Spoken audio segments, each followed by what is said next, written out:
Edgar Allan Poe's William Wilson, a psychological thriller.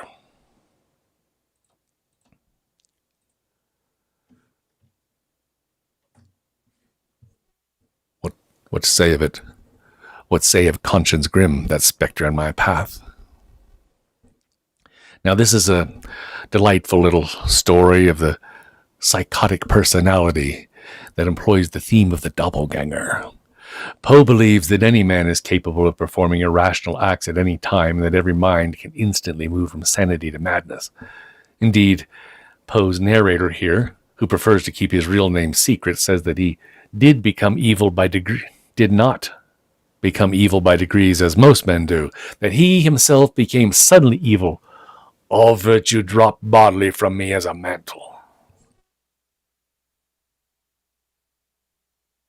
Let me call myself, for the present, William Wilson. The fair page now lying before me need not be sullied with my real appellation. This has been already too much an object for the scorn, for the horror of the detestation of my race. To the uttermost regions of the globe have not the indignant winds brooded its unparalleled infamy? Yes, my real name. Oh, the outcast of all outcasts, most abandoned. To the earth art thou not forever dead, to its honors, to its flowers, to its golden aspirations, and a cloud, dense, dismal, limitless. Does it not hang eternally between thy hopes and heaven? Actually, I'm going to give you one more thing that I probably should have, if for some reason you'd like to read along with tonight's story. I mean, quietly, wherever you are. You can visit the event portal right there, and there's a link to get the story and download it. And you can read it right now if you want to read along.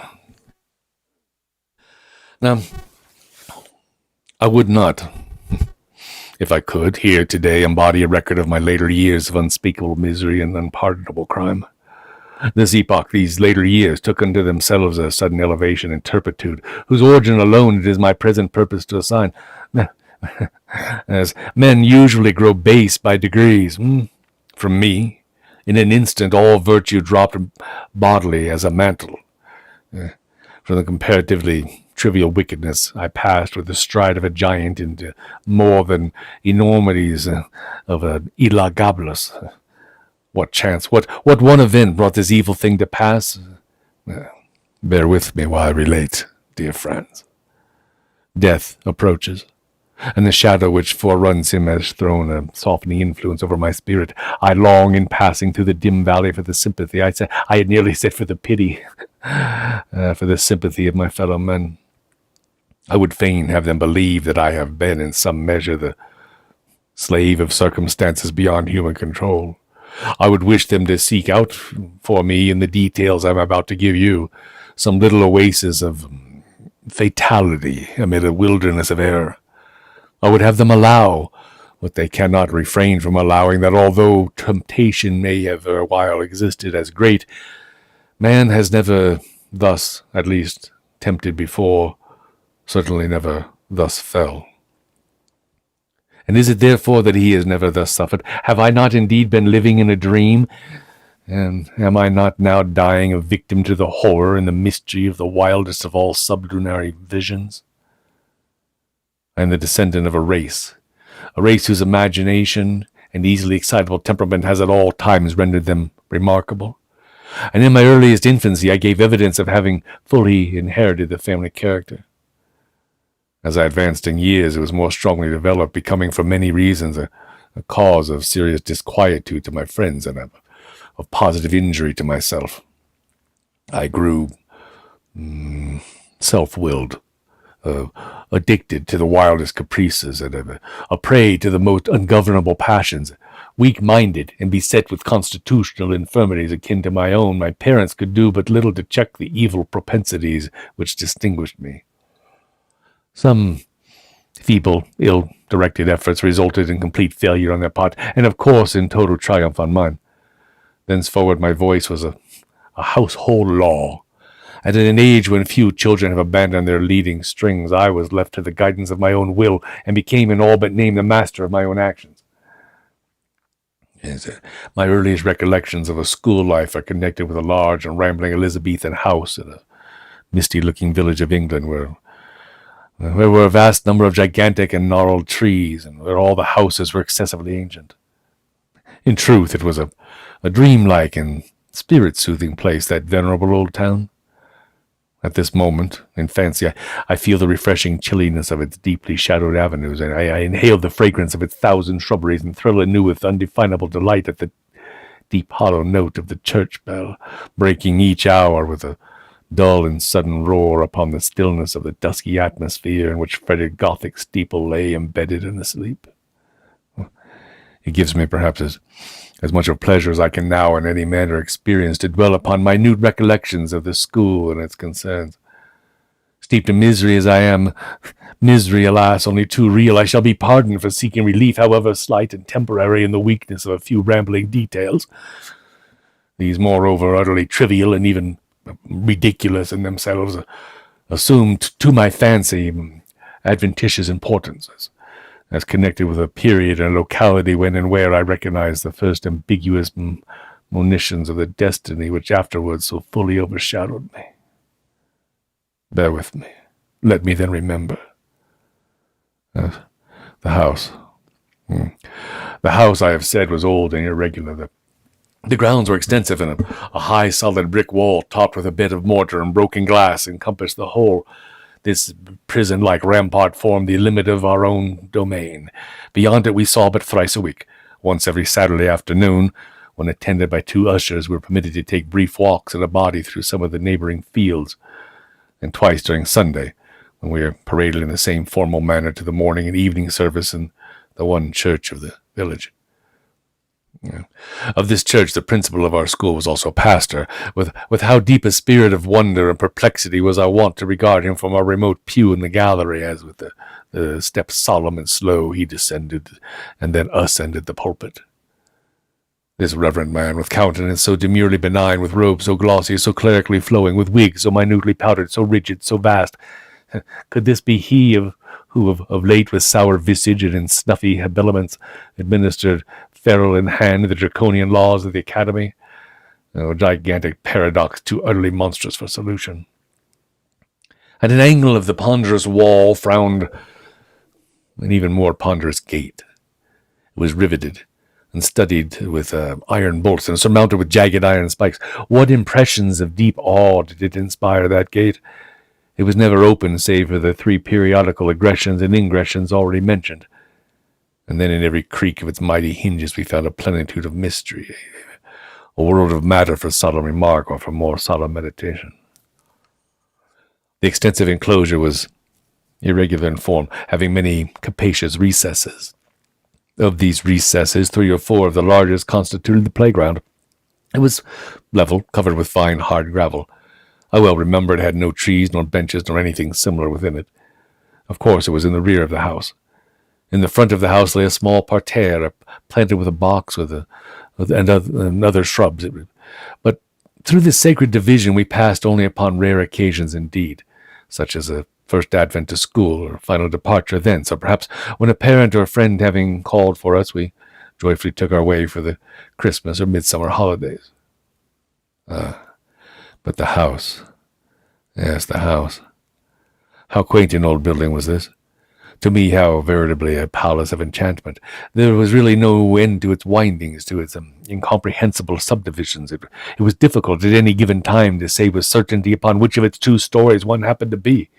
From each room to every other there were sure to be found 3 or 4 steps, either in ascent or descent, and then the lateral branches were innumerable, inconceivable, and so returning in upon themselves that our most exact ideas in regard to the whole mansion were not very far different from those with which we pondered upon infinity. During the 5 years of my residence there, I was never able to ascertain with precision what remote locality lay the little sleeping apartment assigned to myself and some 18 or 20 other scholars. The schoolroom, of course, was the largest of the house. I could not help thinking in the world. It was very long and narrow and dismally low, with pointed Gothic windows and a ceiling of oak. In a remote and terror-inspiring angle was a square enclosure of 8 or 10 feet, comprising the sanctum during hours of our principal, the Reverend Dr. Bransby. It was a solid structure, with massy door, sooner than open which, in the absence of the Domine, we would all have willingly perished by the bien faute de re. In other angles, too, were other similar boxes, far less reverenced indeed, but still greatly matters of all. One of these was the pulpit of the classical usher, one of the English and mathematical. Interspersed about the room, crossing and recrossing in endless irregularity, were innumerable benches and desks, black and ancient and time-worn, piled desperately with much bethumbed books, and so beseen with initial letters, names at full length, grotesque figures, and other multiplied efforts of the knife as to have entirely lost what little of original form might have been their portion in days long departed. A huge bucket with water stood at one extremity of the room, and a clock of stupendous dimensions at the other. Encompassed by the massy walls of this venerable academy, I passed, yet not in tedium or in disgust, I passed the years of the third lustrum of my life. The teeming brain of childhood requires no external world of incident to occupy or amuse it, and the apparently dismal monotony of a school was replete with more intense excitement than my riper youth has derived from luxury, or my full manhood from crime. Yet I must believe that my first mental development had in it much of the uncommon, even much of the autre.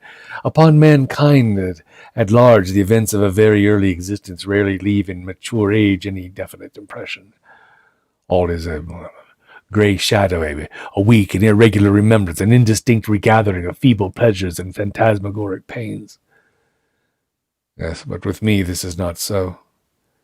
In childhood I must have felt with the energy of a man what I now find stamped upon memory in lines as vivid, as deep, and as durable as the exigues of the Carthaginian medals. Yet, in fact, in the fact of the world's view, how little was there to remember!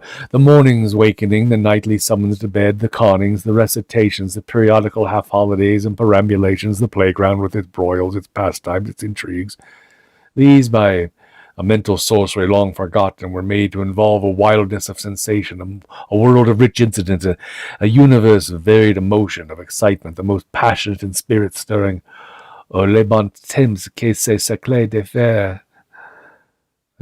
In truth, the ardor, the enthusiasm, the imperiousness of my disposition soon rendered me a marked character among my schoolmates, and by slow but natural gradations gave me an ascendancy over all not greatly older than myself, over all with a single exception. And this single exception was found in the person of a scholar who, although no relation, bore the same Christian and surname as myself, a circumstance, in fact, little remarkable, for, notwithstanding a noble descent, mine was one of the everyday appellations which seem by prescriptive right to have been, time out of mind, the common property of the mob. Now, in this narrative I'm relating to you tonight, I have therefore designated myself as William Wilson, a fictitious title, not very dissimilar to the real. My namesake alone, of those who in school phraseology constituted our set, presumed to compete with me in the studies of the class and the sports and broils of the playground, to refuse implicit belief in my assertions and submission to my will, indeed, to interfere with my arbitrary dictation in any respect whatsoever. If there is on earth a supreme and unqualified despotism, it is the despotism of a mastermind in boyhood over the less energetic spirits of its companions. Wilson's rebellion was to me a source of the greatest embarrassment, the more so as, in spite of the bravado with which in public I made a point of treating him and his pretensions, I secretly felt that I feared him, and could not help thinking the equality which he maintained so easily with myself a proof of his true superiority, since not to be overcome cost me a perpetual struggle. Yet his superiority, even his equality, was in truth acknowledged by no one but myself.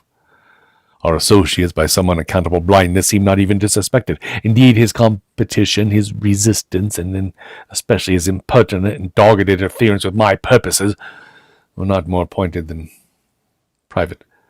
He appeared to be destitute alike of the ambition which urged and of the passionate energy of mind which enabled me to excel. In his rivalry, he might have been supposed actuated solely by a whimsical desire to thwart, astonish, or mortify myself. Although there were times when I could not help observing with a feeling made of a wonder, abasement, and pique, that he mingled with his injuries, his insults, or his contradictions, a certain most inappropriate and assuredly most unwelcome affectionateness of manner. And I could only conceive this singular behavior to arise from a consummate self-conceit, assuming the vulgar airs of patronage and protection. Perhaps it was this latter trait in Wilson's conduct, conjoined with our identity of name and the mere accident of our having entered the school upon the same day, which set afloat the notion that we were brothers among the senior classes in the academy. These did not usually inquire with much strictness into the affairs of their juniors. I have before said, or I should have said, that Wilson was not in the remotest degree connected with my family. But assuredly, if we had been brothers, we must have been twins, for after leaving Dr. Bransby's, I casually learned that my namesake was born on the 19th of January, 1813. And this is a somewhat remarkable coincidence, for the day is precisely that of my own nativity. It may seem strange that, in spite of the continual anxiety occasioned me by the rivalry of Wilson and his intolerable spirit of contradiction, I could not bring myself to hate him altogether. We had, to be sure, nearly every day a quarrel in which, yielding me publicly the palm of victory, he in some manner contrived to make me feel that it was he who had deserved it, yet a sense of pride on my part and a veritable dignity on his own kept us always upon what are called speaking terms, while there are many points of strong congeniality in our tempers operating to wake me, and a sentiment which our position alone perhaps prevented from ripening into friendship. It is difficult indeed to define or even to describe my real feelings towards Wilson. They formed a motley and heterogeneous admixture, some petulant animosity, which was not yet hatred, some esteem, more respect, much fear, with a world of uneasy curiosity. To the moralist, it will be unnecessary to say, in addition, that Wilson and myself were the most inseparable of companions. It was no doubt the anomalous state of affairs existing between us which turned all my attacks upon him, and they were many, either open or covert, into the channel of banter or practical joke, giving pain while assuming the aspect of mere fun, rather than into a more serious and determined hostility. But my endeavors on his head were by no means uniformly successful, even when my plans were the most wittily concocted, for my namesake had much about him in character of that unassuming and quiet austerity which, while enjoying the poignancy of its own jokes, has no heel of Achilles in itself, and absolutely refuses to be laughed at. I could find, indeed, but one single vulnerable point, and that lying in a personal peculiarity arising perhaps from constitutional disease, and would have been spared by any antagonist less at wit's end than myself. My rival had a weakness in the falcial or guttural organs which precluded him from raising his voice at any time above a very low whisper. Of this defect I did not fail to take what poor advantage lay in my power. Wilson's retaliations in kind were many, and there was one form of his practical wit that disturbed me beyond measure. How his sagacity first discovered at all so petty a thing would vex me is a question I never could solve, but having discovered, he habitually practiced the annoyance. I had always felt aversion to my uncourtly patronymic, and his very common, if not plebeian, praenomen. The words were venom in my ears, and when upon the day of my arrival a second William Wilson came also to the academy, I felt angry with him for bearing the name, and doubly disgusted with the name because a stranger bore it, who would be the cause of its twofold repetition, who would be constantly in my presence, and whose concerns in the ordinary routine of the school business must inevitably, on account of the detestable coincidence, be often confused with my own. The feeling of vexation thus engendered grew stronger with every circumstance, tending to show resemblance, more physical, between my rival and myself. I had not yet then discovered the remarkable fact that we are of the same age, but I saw that we are of the same height, and I perceived that we are even singularly alike in general contour of person and outline of feature. I was galled, too, by the rumor touching a relationship which had grown current in the upper forms. In a word, nothing could be more seriously disturb me, although I scrupulously concealed such disturbance, than an allusion to a similarity of mind, person, or condition existing between us. But in truth, I had no reason to believe that, with the exception of the matter of relationship, and in the case of Wilson himself, this similarity had ever been made a subject of comment or even observed at all by our schoolfellows. Yes, that he observed it in all its bearings and as fixedly as I was apparent, but that he could discover in such circumstances so fruitful a field of annoyance can only be attributed, as I said before, to his more than ordinary penetration. Hello, Safat. His cue, which was to perfect an imitation of myself, lay both in words and in actions, and most admirably did he play his part. My dress it was easy to matter to copy, my gait and general manner were without difficulty appropriated. In spite of his constitutional defect, even my voice did not escape him. My louder tones were of course unattempted, but then the key, it was identical, and his singular whisper it grew the very echo of my own. How greatly this most exquisite portraiture harassed me! For it could not justly be termed a caricature. I will not now venture to describe, but I had but one consolation in the fact that the imitation apparently was noticed by myself alone, and that I had to endure only the knowing and strangely sarcastic smiles of my namesake himself.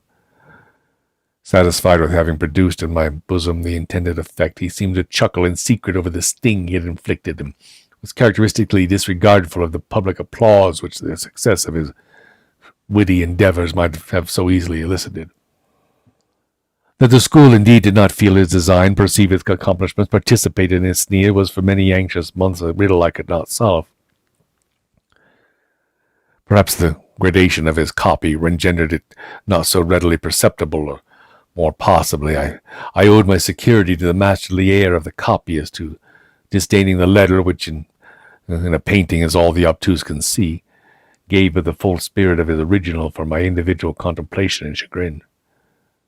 I have already more than once spoken of the disgusting air of patronage which he assumed toward me, and of his frequent officious interference with my will. This interference often took the ungracious character of advice not openly given, but hinted or insinuated. I received it with a repugnance which gained strength as I grew in years. Yet, now at this distant day, let me do him the simple justice to acknowledge that I can recall no occasion when the suggestions of my rival were on the side of those errors or follies so usual to his immature age and seeming inexperience, that his moral sense, at least, if not his general talents and worldly wisdom, was far keener than my own, and that I might today have been a better and thus happier man had I less frequently rejected the counsels embodied in those meaning whispers which I then but too cordially hated and too bitterly despised. As it was, I at length grew restive in the extreme under his distasteful supervision, and I daily resented more and more openly what I considered his intolerable arrogance. I have said that in the first years of our connection as schoolmates, my feelings in regard to him might have been easily ripened into friendship, but in the latter months of my residence at the academy, although the intrusion of his ordinary manner had beyond doubt in some measure abated, my sentiments in nearly similar proportion partook very much of positive hatred. Upon one occasion he saw this, I think, and afterwards avoided or made a show of avoiding me.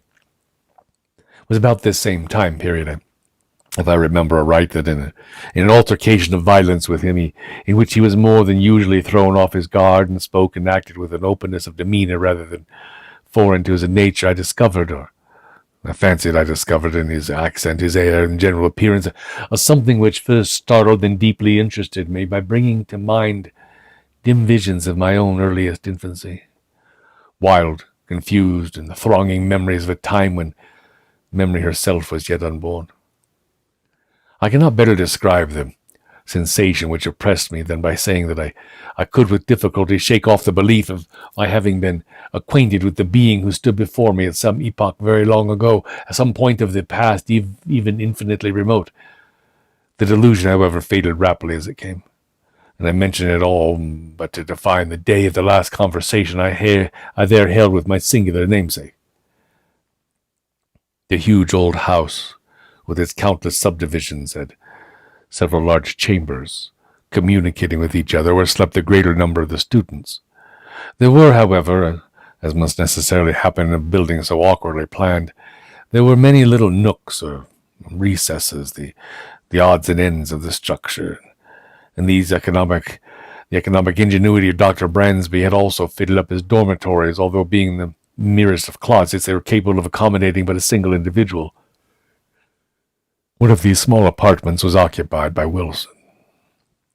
And so one night, about the close of my 5th year at the school, immediately after the altercation just mentioned, and finding everyone wrapped in sleep, I rose from bed, and, lamp in hand, I stole through a wilderness of narrow passages from my own bedroom to that of my rival. I had long been plotting one of those ill-natured pieces of practical wit at his expense in which I had hitherto been so uniformly unsuccessful. It was my intention now to put my scheme in operation, and I resolved to make him feel the whole extent of the malice with which I was imbued.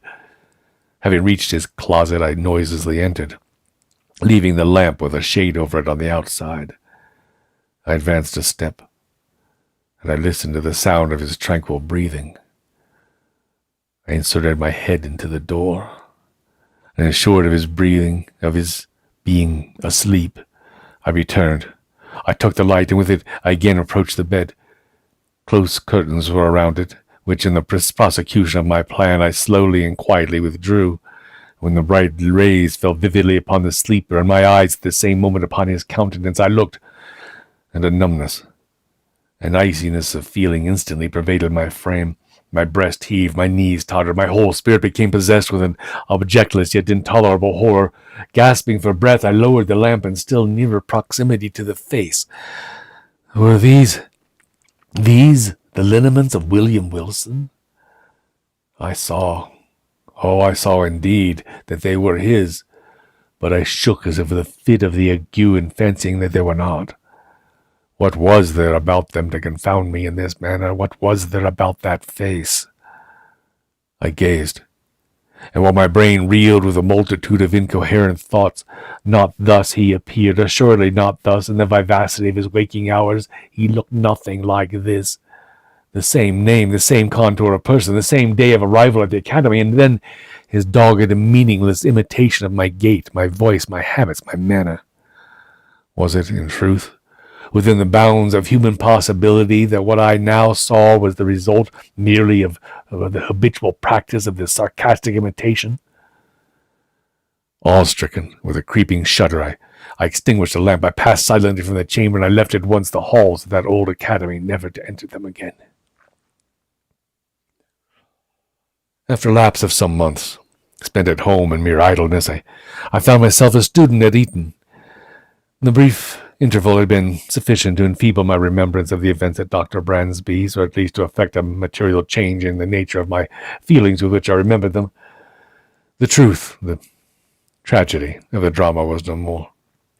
I could now find room to doubt the evidence of my senses, as any little thing could affect senses. Perhaps an undigested bit of beef, a blot of mustard, a crumb of cheese, a fragment of underdone potato. Yes, there was more of gravy than of grave about this. And I seldom called up the subject at all, but with the wonder at the extent of human credulity, and a smile at the vivid force of the imagination which I hereditarily possessed. Neither was this species of skepticism likely to be diminished by the character of the life I led at Eton.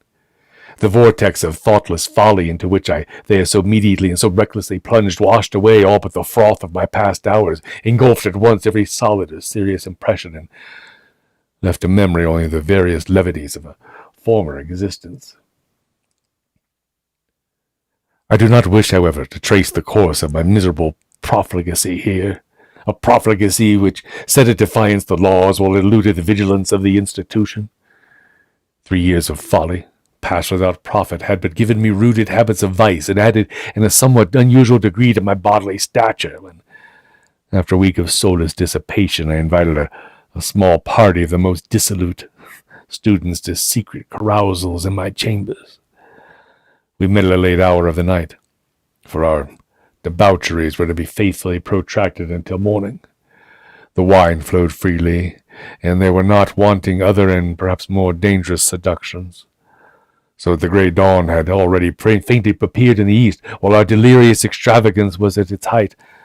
Madly flushed with cards and intoxication, I was in the act of insisting upon a toast of more than wonted profanity. But my attention was suddenly diverted by the violent, although partial, unclosing of the door of the apartment, and by the eager voice of a servant from without. He said that some person, apparently in great haste, demanded to speak with me in the hall. Wildly excited with wine, the unexpected interruption rather delighted than surprised me. I staggered forward at once, and a few steps brought me to the vestibule of the building.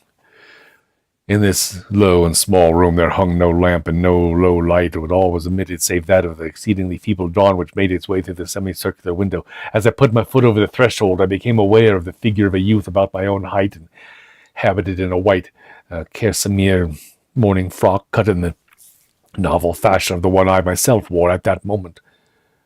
This the faint light enabled me to perceive, but the features of his face I could not distinguish.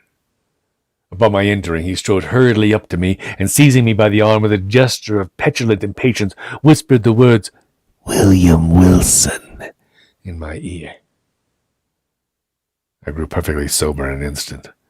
There was that in the manner of the stranger, and the tremulous shake of his uplifted finger as he held between my eyes the light which filled me with unqualified amazement. But it was not this which had so violently moved me. It was the pregnancy of a solemn admonition in the singular low, hissing utterance, and above all it was the character, the tone, the key of those few simple and familiar yet whispered syllables, which came with 1,000 thronging memories of bygone days, and struck upon my soul the shock of a galvanic battery. Ere I could recover the use of my senses, it was gone. Although this event failed not of a vivid effect upon my disordered imagination, yet was it evanescent as vivid. For some weeks, indeed, I busied myself in earnest inquiry, or was wrapped in a cloud of morbid speculation. I did not pretend to disguise from my perception the identity of the singular individual who thus perseveringly interfered with my affairs and harassed me with his insinuated counsel. But who and what was this Wilson? And whence came he? And what were its purposes? Upon neither of these points could I be satisfied, merely ascertaining in regard to him that a sudden accident in his family had caused his removal from Dr. Bransby's academy on the afternoon of the day in which I myself had eloped. But in a brief period I ceased to think upon the subject, my attention being all absorbed in a contemplated departure for Oxford. Thither I soon went, the uncalculating vanity of my parents furnishing me with an outfit and my annual establishment, which enabled me to indulge at will in the luxury already so dear to my heart, to vie in profuseness of expenditure with the haughtiest heirs of the wealthiest earldoms in Great Britain. So excited by such appliances, device, my constitutional temperament broke forth with redoubled ardor, and I spurned even the common restraints of decency in the mad infatuation of my revels. But it were absurd to pause in the detail of my extravagance. Let it suffice that among spendthrifts I out-Heroded Herod, and that giving name to a multitude of novel follies, I added no brief appendix to the long catalogue of vices then usual in the most dissolute university of Europe. It could hardly be credited, however, that I had even here so utterly fallen from the gentlemanly estate as to seek acquaintance with the vilest arts of the gambler by profession, and having become an adept in his despicable science, to practice it habitually as a means of increasing my already enormous income at the expense of the weak-minded among my fellow collegians. Such, nevertheless, was the fact, and the very enormity of this offence against all manly and honourable sentiment proved beyond doubt the main, if not the sole, reason of the impunity with which it was committed. Who, indeed, among my most abandoned associates would not rather have disputed the clearest evidence of his senses, undigested potatoes notwithstanding, than to have suspected of such courses The gay, the frank, the generous William Wilson, the noblest and most liberal commoner at Oxford, him whose follies, said his parasites, were but the follies of youth and unbridled fancy, whose errors but inimitable whim, whose darkest vice but a careless and dashing extravagance. I had been now 2 years successfully busied in this way, when there came to the university a young parvenu nobleman, Glendinning, rich, said report, as Herodotus Atticus, his riches, too, as easily acquired. I soon found this Glendinning of weak intellect, and of course marked him as a fitting subject for my gambler's skills. I frequently engaged him in play, and contrived with the gambler's usual art to let him win considerable sums, the more effectually to entangle him in my snares. At length, my schemes being ripe, I met him with the full intention that this meeting should be final and decisive. I met him at the chambers of a fellow commoner, Mr. Preston, equally intimate with both, but who, to do him justice, entertained not even a remote suspicion of my design. And to give to this a better colouring, I had contrived to have assembled a party of some 8 or 10, and was solicitously careful that the introduction of cards should appear accidental, and originate in the proposals of the contemplated dupe himself. To be brief upon a vile topic, none of the low finesse was omitted, so customary upon similar occasions that it was just matter for wonder how any are still found so besotted as to fall its victim. But they did. We had protracted our sitting far into the night, and I had at length effected the maneuver of getting Glendinning as my sole antagonist. The game, too, was my favourite écarté. The rest of the company, interested in the extent of our play, had abandoned their own cards and were standing around as the spectators. The parvenu, who had been induced by my artifices in the early part of the evening to drink deeply, now shuffled, dealt, or played with a wild nervousness of manner for which his intoxication, I thought, might partially but could not altogether account. In a very short period he had become my debtor to a large amount, when, having taken a long draught of port, he did precisely what I had been coolly anticipating. He proposed to double our already extravagant stakes, with a well-feigned show of reluctance, and not until after my repeated refusal had seduced him into some angry words which gave colour of pique to my compliance, did I finally comply. The result, of course, did but prove how entirely prey was in my toils. In less than an hour he had quadrupled his debt. For some time his countenance had been losing the florid tinge lent it by the wine, but now, to my astonishment, I perceived that it had grown to a pallor truly fearful. I say to my astonishment. Glendinning had been represented to my eager inquiries as immeasurably wealthy, and the sums which he had as yet lost, although in themselves vast, could not, I suppose, very seriously annoy, much less so violently affect him. That he was overcome by the wine just swallowed was the idea which most readily presented itself, and rather with a view to the preservation of my own character in the eyes of my associates than from any less interested motive, I was about to insist peremptorily upon a discontinuance of the play, when some expressions at my elbow from among the company, and an ejaculation evincing utter despair on the part of Glendinning, gave me to understand that I had effected his total ruin, under circumstances which, rendering him an object for the pity of all, should have protected him from the ill offices of even of a fiend.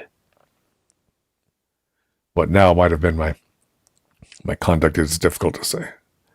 The pitiable condition of my dupe had thrown an air of embarrassed gloom over all, and for some moments a profound silence was maintained, during which I could not help feeling my cheeks tingle with the many burning glances of scorn or reproach cast upon me by the less abandoned of the party. I would even own that an intolerable weight of anxiety was, for a brief instant, lifted from my bosom by the sudden and extraordinary interruption which ensued. Yes, an interruption. The wide, heavy folding doors of the apartment were all at once thrown open to their full extent, and with a vigorous and rushing impetuosity that extinguished, as if by magic, every candle in the room, their light in dying enabled us just to perceive that a stranger had entered, about my own height and closely muffled in a cloak. The darkness, however, was now total, We could only feel that he was standing in our midst. Before any one of us could recover from the extreme astonishment into which this rudeness had thrown all, we heard the voice of the intruder. "Gentlemen," he said in a low, distinct, and never to be forgotten whisper which thrilled to the very marrow of my bones. "Gentlemen, I make no apology for this behavior, because in this behaving I am but fulfilling a duty. You are beyond doubt uninformed of the true character of the person who has tonight won at écarté a large sum of money from Lord Glendinning. I will therefore put you upon an expeditious and decisive plan of obtaining this very necessary information. Please to examine at your leisure the inner linings of the cuff of his left sleeve, and the several little packages which may be found in the somewhat capacious pockets of his embroidered morning wrapper." And while he spoke, so profound was the stillness that one might have heard a pin drop upon the floor. In ceasing, he departed at once, and as abruptly as he had entered. Shall I describe my sensations? Must I say that I felt all the horrors of the damned? Most assuredly I had little time given for reflection. Many hands roughly seized me upon the spot, and the lights were immediately procured. A search ensued. In the lining of my sleeve were found all the court cards essential in écarté, and in the pockets of my wrapper a number of facsimiles of those used at our sittings, with the single exception that mine were of the species called technically arrondes, the honours being slightly convex at the ends, the lower cards slightly convex at the sides. You see, in this disposition, the dupe who cuts as customary at the length of the pack will invariably find that he cuts his antagonist in honour, while the gambler, cutting at the breadth, will as certainly cut nothing for his victim which may count in the records of game. Any burst of indignation upon this discovery would have affected me less than the silent contempt of the sarcastic composure with which it was received. "Mr. Wilson," said our host, stooping to remove from beneath his feet an exceedingly luxurious cloak of rare furs. "Mr. Wilson, this is your property." The weather was cold, and upon quitting my own room I had thrown a cloak over my dressing wrapper, putting it off upon reaching the scene of play. "I presume it is with supererogatory to seek here," eyeing the folds of the garment with a bitter smile, "for any farther evidence of your skill. Indeed, we have had enough, Mr. Wilson. You will see the necessity, I hope, of quitting Oxford, at all events of quitting instantly my chambers."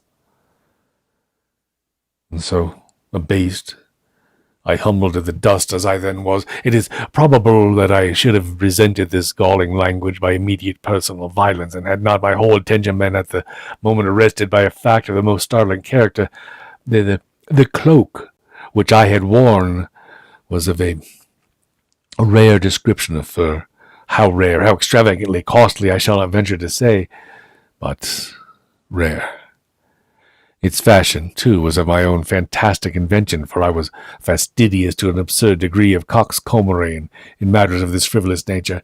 When therefore Mr. Preston reached me that which he had picked up upon the floor, and near the folding doors of the apartment, it was with an astonishment nearly bordering upon terror that I perceived my own already hanging upon my arm, where I had no doubt unwittingly placed it, and that the cloak presented to me was but its exact counterpart in every, and even the minutest possible particular. The singular being who had so disastrously exposed me had been muffled, I remember, in a cloak, and none had been worn by any of the members of our party, with the exception of myself. Retaining some presence of mind, I took the one offered me by Preston. I placed it unnoticed over my own. I left the apartment with a resolute scowl of defiance. The next morning, ere dawn of day, I commenced a hurried journey from Oxford to the continent, in a perfect agony of horror and of shame. I fled in vain. My evil destiny pursued me as if in exultation, and proved indeed that the exercise of its mysterious dominion has as yet only begun. Scarcely had I set foot in Paris ere I had fresh evidence of the detestable interest taken by this Wilson in my concerns. Years flew while I experienced no relief. Villain! At Rome, how untimely, yet with how spectral an officiousness stepped he in between me and my ambition. At Vienna, too, at Berlin, at Moscow, where in truth had I not bitter cause to curse him within my heart? From his inscrutable tyranny did I at length flee, panic-stricken as from a pestilence. To the very ends of the earth I fled in vain, and again in secret communion with my own spirit, when I demand the questions. Who is he? Whence came him? What are his objects?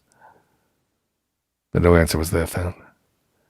And again, now I scrutinized, with a minute scrutiny, the forms, the methods, the leading traits of his impertinent supervision. But even here, there was very little upon which to base a conjecture. It was noticeable indeed that in no one of the multitude and multiplied instances in which he had of late crossed my path had he so crossed it except to frustrate those schemes, or to disturb those actions which, if fully carried out, might have resulted in bitter mischief. Poor justifications this, in truth, for an authority so imperiously assumed, poor indemnity for natural rights of a self-agency so pertinaciously, so insultingly denied. I had also been forced to notice that my tormentor, for a very long period, while scrupulously and with miraculous dexterity maintaining his whim of an identity of apparel with myself, had so contrived it in the execution of his varied interference with my will that I saw not at any moment the features of his face. Be Wilson what he might, this at least was but the veriest of affectation or folly. Could he for an instant have supposed that in my admonisher at Eton, in the destroyer of my honour at Oxford, in him who thwarted my ambitions in Rome, my revenge at Paris, my passionate love at Naples, or what he falsely termed my avarice in Egypt, that in this my arch-enemy and evil genius could fail to recognize the William Wilson of my schoolboy days, the namesake, the companion, the rival, the hated and dreaded rival at Dr. Bransby's? Impossible. But let me hasten to the last eventful scene of this drama. Thus far I had succumbed supinely to this imperious domination. The sentiment of deep awe with which I habitually regarded the elevated character, the majestic wisdom, the apparent omnipresence and omnipotence of Wilson, added to a feeling of even terror, with which certain other traits in his nature and assumptions inspired me, and had operated hitherto to impress me with an idea of my own utter weakness and helplessness, and to suggest an implicit, although bitterly reluctant, submission to his arbitrary will. But of late days I had given myself up entirely to wine, and its maddening influence upon my hereditary temper rendered me more and more impatient of control. I began to murmur, to hesitate, to resist, and was it only fancy which induced me to believe that, with the increase of my own firmness, that of my tormentor underwent a proportional diminution? Be this as it may, I now began to feel the inspiration of a burning hope, and at length nurtured in my secret thoughts a stern and desperate resolution that I would submit no longer to be enslaved. It was at Rome, during Carnival of 1813, that I attended a masquerade in the palazzo of the Neapolitan Duke de Broglio. I had indulged more freely than usual in the excesses of the wine table, and now the suffocating atmosphere of the crowded rooms irritated me beyond endurance. The difficulty, too, of forcing my way through the mazes of the company contributed not a little to the ruffling of my temper, for I was anxiously seeking, let me not say with what unworthy motive, I was seeking the young, the beautiful wife of the aged and doting de Broglio. With a too unscrupulous confidence, she had previously communicated to me the secret of the costume in which she would be habited, and now, having caught a glimpse of her person, I was hurrying to make my way into her presence. At this moment I felt a light hand placed upon my shoulder, and that ever remembered low, damnable whisper within my ear. In an absolute frenzy of wrath, I turned at once upon him who had thus interrupted me, and seized him violently by the collar. He was attired, as I had expected, in a costume altogether similar to my own, wearing a Spanish cloak of blue velvet, begirt about the waist with a crimson belt sustaining a rapier. A black mask of silk entirely covered his face. "Scoundrel!" I said in a voice husky with rage, while every syllable I uttered seemed as new fuel to my fury. "Scoundrel, impostor, accursed villain! You shall not dog me unto death! Follow me, or I stab you where you stand!" And I broke my way from the ballroom into a small antechamber adjoining, dragging him unresistingly with me as I went. Upon entering, I thrust him furiously from me. He staggered against the wall while I closed the door with an oath, and I commanded him to draw. He hesitated but for an instant, then with a slight sigh drew in silence and put himself upon his defense. The contest was brief indeed. I was frantic with every species of wild excitement, and I felt within my single arm the energy and the power of a multitude. In a few seconds I forced him by sheer strength against the wainscoting, and thus, getting him at my mercy, I plunged my sword with brute ferocity repeatedly through his bosom.